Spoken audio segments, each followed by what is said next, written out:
Baik, selamat pagi.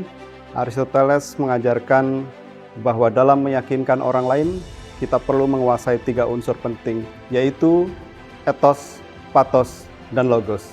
Ethos adalah tentang karakter kita. Orang hanya mau mendengarkan jika mereka yakin bahwa kita layak untuk didengar. Maka, membangun kepercayaan adalah langkah pertama dalam setiap komunikasi.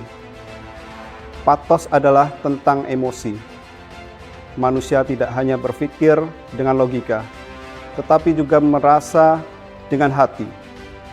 Maka, menyentuh emosi, membangkitkan rasa simpati, harapan, atau bahkan kemarahan dapat menjadi kekuatan dalam menyampaikan pesan.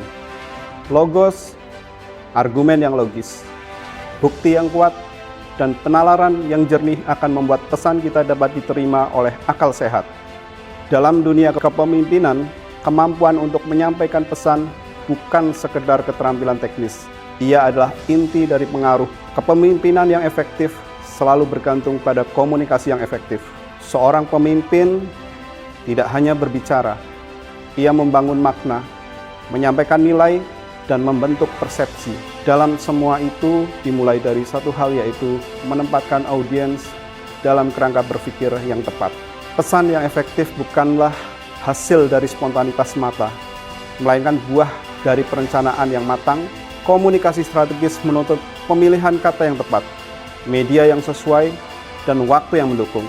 Dalam konteks kepemimpinan di PLN, kemampuan menyampaikan pesan secara efektif bukan menjadi pelengkap, tetapi merupakan inti dari transformasi dan pelayanan publik yang berkelanjutan. Menempatkan audiens baik internal seperti karyawan maupun eksternal seperti pelanggan dan pemangku kepentingan dalam kerangka berpikir yang tepat. Keberhasilan komunikasi juga sangat bergantung pada kepekaan terhadap konteks. Dalam era transisi energi dan digitalisasi layanan seperti saat ini, PLN menghadapi tantangan dan ekspektasi baru dari masyarakat. Pemimpin PLN harus memahami konteks, baik dari sisi teknologi, regulasi, maupun kebutuhan pelanggan, dan meresponnya dengan pesan yang adaptif dan relevan.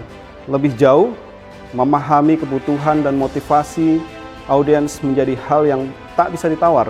Seseorang teknisi lapangan, manajer wilayah, pelanggan bisnis besar, hingga masyarakat di daerah terpencil, semua memiliki kebutuhan yang berbeda. Kepemimpinan di PLN dituntut untuk menyusun pesan yang tidak hanya informatif, tapi juga mengena dengan menargetkan secara spesifik kepada siapa pesan ditujukan. Karena itu, di PLN kepemimpinan bukan hanya soal mengelola sumber daya atau membuat kebijakan. Ini adalah soal membangun narasi yang kuat, menyampaikan visi dengan jelas, dan menyatukan ribuan insan PLN dalam semangat melistriki negeri dengan semangat yang sama. Seperti kata pepatah, listrik menerangi rumah, komunikasi menerangi hati.